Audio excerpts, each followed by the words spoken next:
Buenos días, profesor y maestro Manuel Muñoz. Este día voy a tratar de desarrollar el parcial número 2 como parte de los requisitos del seminario de graduación en especialización de soft skilling. Básicamente, lo que nos estaba solicitando era que desarrolláramos elementos importantes de algún tipo de literatura que nos llamó la atención. De forma personal, me gustó mucho el ensayo del libro que usted colocó en la unidad número 1, que hablaba acerca de la comunicación oral y escrita, cuyos autores son Fonseca, Pineda, Correa y Lemos. En términos generales, los capítulos que subió de este ensayo me llamaron mucho la atención respecto al tema de la comunicación y el lenguaje, ¿verdad? Que son elementos bastante importantes. Vamos a comenzar y voy a empezar estableciendo quizás los elementos que de forma personal yo consideré más importantes en el ensayo. Ellos hablaban mucho de la comunicación oral y dice que el hombre es una criatura que se comunica y así lo define Danciel Duncan y citan el libro, el documento del cual establece eso, cuando señala que por naturaleza y para satisfacer sus necesidades, el hombre ha debido comunicarse con sus semejantes, utilizando señales, movimientos o signos, pues nadie puede existir en un grupo o sociedad sin alguna forma de comunicación. Entonces, partiendo del hecho que somos seres gregarios, se vuelve necesario entender que la comunicación se vuelve algo efectiva y necesaria, ¿verdad? Sencillamente para la sobrevivencia misma. Ellos mencionan también que algunos elementos de la comunicación importantes son el emisor, el receptor, tiene que existir un código, un canal, tiene que haber un mensaje de por medio y también puede existir un contexto. Quiere decir que para que la comunicación se desarrolle de una forma efectiva, esos elementos tienen que estar de alguna forma identificados y tienen que ocurrir posiblemente de forma simultánea o puede ir ocurriendo uno a la par del otro, ¿verdad? Entonces, pero que son elementos importantes para poder comunicarse. Veamos ahora que la forma más sencilla de comunicación es a través del lenguaje, ¿verdad? Del lenguaje verbal, porque también hay un lenguaje de señas, hay un lenguaje no verbal muchas veces, hay parejas, hay familias que muchas veces con una mirada pueden comunicarse, ¿verdad? Pero en general en la sociedad nosotros estamos más llamados a la comunicación de una forma verbal, ¿verdad? Y tiene algunas funciones, ¿verdad? Una función representativa, ¿verdad? Que es aquella en la cual el lenguaje llega a transmitir, ¿verdad? Un contenido, ¿verdad? Un contexto específico en el cual se está desarrollando, ¿verdad? La segunda función es expresiva, ¿verdad? Es decir, aparte de que en la comunicación oral yo expreso alguna situación en específico, está impregnada muchas veces de mucho sentimiento, ¿verdad? Posiblemente puede ser altamente expresiva y que comunique un mensaje, pero también que permita identificar algunas emociones y sentimientos involucrados, ¿verdad? Y la última función es apelativa, ¿verdad? O de llamada, y es por medio de esta que se actúa sobre el oyente para dirigir o para comunicar alguna situación o alguna acción. Entonces, estos autores mencionan que esas son algunas de las funciones que tiene el lenguaje, ¿verdad? En términos generales se vuelve representativa, se vuelve expresiva, ¿verdad? O de apelación, es decir, damos una respuesta ante algún tipo de información que se nos está generando. Dicen ellos también que el lenguaje es un vehículo para la comunicación de ideas.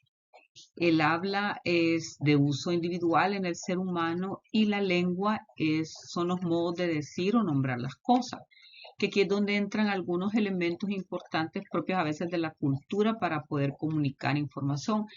Probablemente haya un lenguaje o una lengua propia de ese lugar, contexto, que de alguna forma nos indique cuál debe de ser o cuál es el tipo de comunicación que se genera, ¿verdad? Y la comunicación como tal es la interacción e intercambio de ideas con otros. Entonces, puntualmente, ¿verdad? Yo utilizo la lengua y el lenguaje para poder comunicarme.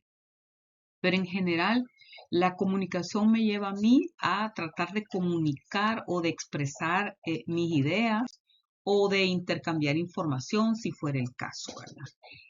Eh, Importante también que en el libro nos menciona que no solo está la comunicación oral de la que hemos estado hablando, sino que también se genera una comunicación escrita.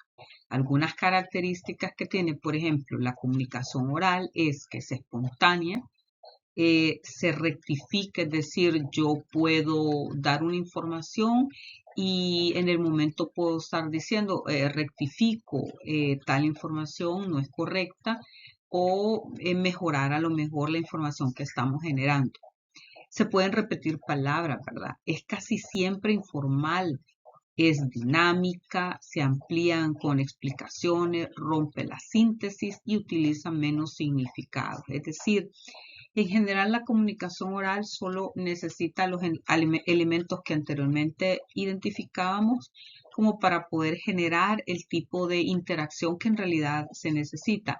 No debe de ocurrir precisamente en un contexto formal, puede ser en un contexto muchas veces informal. La comunicación escrita es más reflexiva o razonada. Evidentemente, cuando escribimos, estamos pensando lo que decimos y algunas veces cuando lo escribimos, lo leemos en voz alta y eso nos permite generar algún tipo de reflexión, ¿verdad? No le admite que tiene que hacer un nuevo texto. Es decir, difícilmente cuando hemos escrito algo y lo hemos comunicado, no podemos eliminar ese texto, sino que sobre ese texto corregir en la marcha alguna otra situación. Los utiliza solo en la literatura. No la utilizamos con signos, ¿verdad? Se evitan repeticiones y redundancias, se selecciona el lenguaje y la forma, se hace estática o dinámica, debe de ser precisa y concisa, cuida la sintaxis, es decir, la forma como escribimos, con comas y respetando la ortografía, ¿verdad? Se estructura y se evitan los textos formales, ¿verdad? Entonces, tanto la comunicación oral como escrita en realidad permite de alguna forma externar pensamientos, eh, formas de mirar o de observar la vida, puntos de vista, si fuera el caso. Entonces, lo interesante es que puede ocurrir en ambientes muchas veces informales, ¿verdad? ¿Cuál es el lugar que tiene el lenguaje dentro del contexto cultural, verdad? A nivel cultural, marca y delimita la forma en que los miembros de una cultura efectúan su comunicación, pues los mensajes generalmente se expresan con un tratamiento predeterminado para cada rol. Por ejemplo, en el modo en que el locutor de deporte narra por la radio o la televisión algún tipo de partido, ¿verdad? Algún meeting en específico, eh, o un candidato político, un sacerdote, un médico, etcétera, se distingue por la forma en la que han aprendido a comunicarse para cumplir con sus responsabilidades.